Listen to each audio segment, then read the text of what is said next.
साथियों, हमारी सरकार जब उत्तर प्रदेश में डिफेंस कॉरिडोर के विजन को लेकर आगे बढ़ी थी तो उस समय हमारे सामने अनेक बड़े लक्ष्य थे। उन तमाम लक्ष्यों में से हमारा एक उद्देश्य यह भी था कि हम उत्तर प्रदेश को एक बार फिर देश के प्रोडक्शन सेंटर के रूप में डेवलप करें।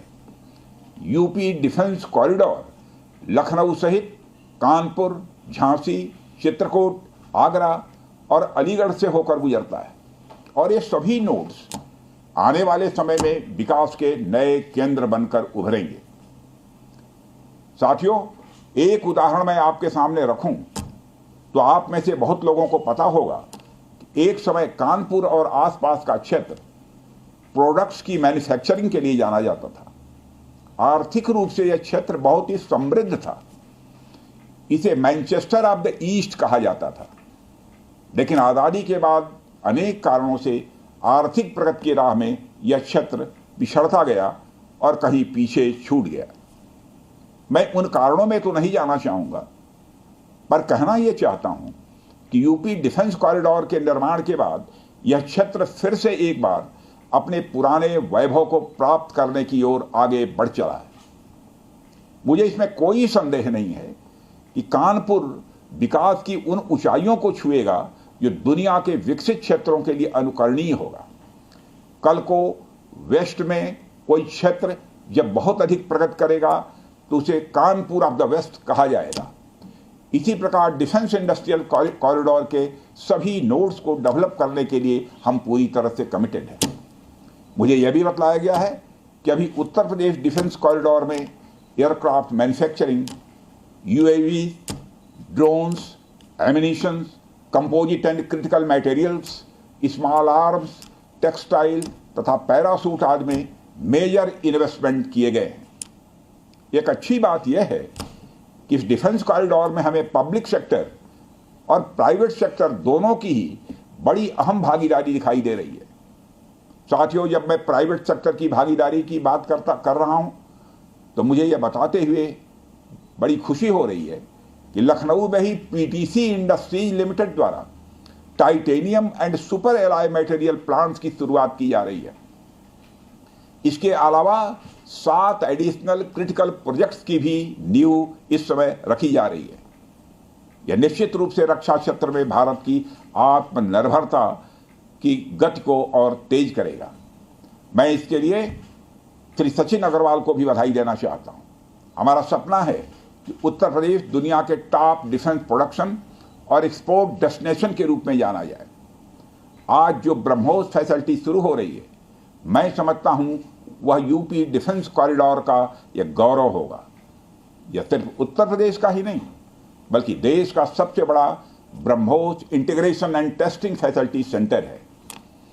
यह रक्षा क्षेत्र में भारत की आत्मनिर्भरता के प्रयास को भी मजबूती प्रदान करेगा। साथियों, जहां तक ब्रह्मोस का प्रश्न है तो आप सभी यह जानते हैं कि ब्रह्मोस दुनिया के सबसे तेज सुपरसोनिक क्रूज मिसाइल्स में से एक है। ब्रह्मोस सिर्फ एक हथियार नहीं है बल्कि यह अपने आप में एक मैसेज है। मैसेज हमारी आर्म्ड फोर्सेस के स्ट्रेंथ का है। मैसेज दुश्मन के प्रति हमारी डेटरेंस का है, प्रतिरोधक क्षमता का है। मैसेज हमारी बॉर्डर्स की सेफ गार्डिंग के हमारी प्रतिबद्धता का है। साथियों, पोखरण परमाणु परीक्षण में महत्वपूर्ण योगदान देने वाले मिसाइल मैन और हमारे पूर्व राष्ट्रपति डॉक्टर एपीजे अब्दुल कलाम ने यह कहा भी था कि unless India stands up to the world, no one will respect us in this world.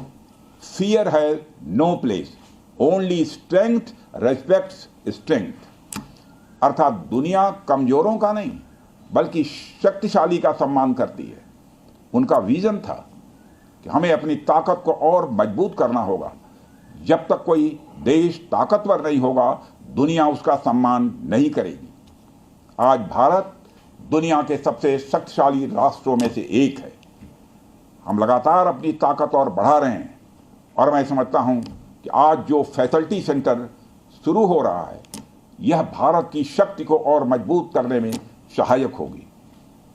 साथियों, यह केवल एक फैक्ट्री का उद्घाटन भर नहीं है बल्कि मैं समझता हूं कि रक्षा क्षेत्र में भारत की आत्मनिर्भरता की दिशा में एक बहुत बड़ा कदम है। उत्तर प्रदेश डिफेंस इंडस्ट्रियल कॉरिडोर बनने के पश्चात उत्तर प्रदेश के इंडस्ट्रियल डेवलपमेंट का एक नए सिरे से श्रीगणेश हो चुका है।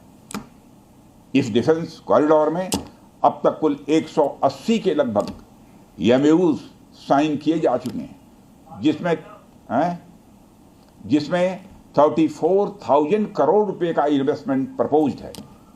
आपको यह जानकर खुशी होगी कि अभी तक इस कॉरिडोर में 4,000 करोड़ रुपए का इन्वेस्टमेंट किया भी जा चुका है।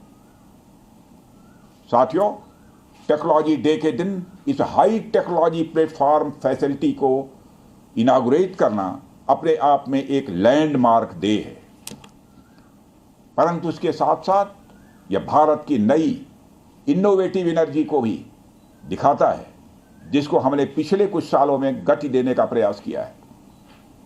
हम सब जानते हैं कि इस समय टेक्नोलॉजी के क्षेत्र में, खासकर critical high and frontier technology के क्षेत्र में बड़ी तेजी से बदलाव आ रहा है।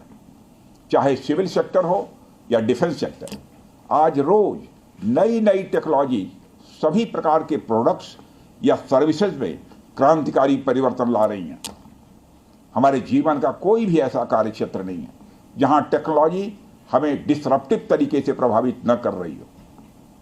दुनिया के हर क्षेत्र में इस टेक्नोलॉजी क्रांति ने एक ऐसी उथल पुथल मचा रखी है जहां पुराने सारे अब तक के स्थापित जो नोशंस हैं, धारणाएं हैं, वह तेजी से बदल रही हैं और ऐसे नए परिवर्तनों का आगाज हो रहा है जिसके बारे में पहले हम सोच भी नहीं सकते थे। ऐसे में नेशनल टेक्नोलॉजी डे एक खास महत्व रखता है और इस खास दिन पर डिफेंस के क्षेत्र में एक हाई टेक्नोलॉजी फैसिलिटी को उद्घाटन करना मेरे, आपके और हम सब के लिए एक गौरव का विषय है।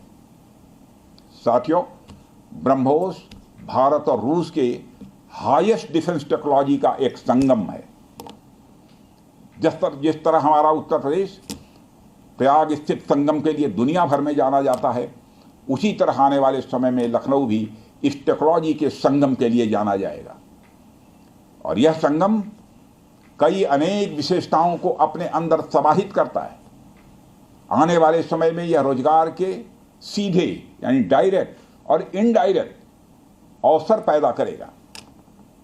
मुझे यह भी विश्वास है कि आने वाले समय में यह क्षेत्र एक ग्रोथ पोल के रूप में उभर कर सामने आएगा।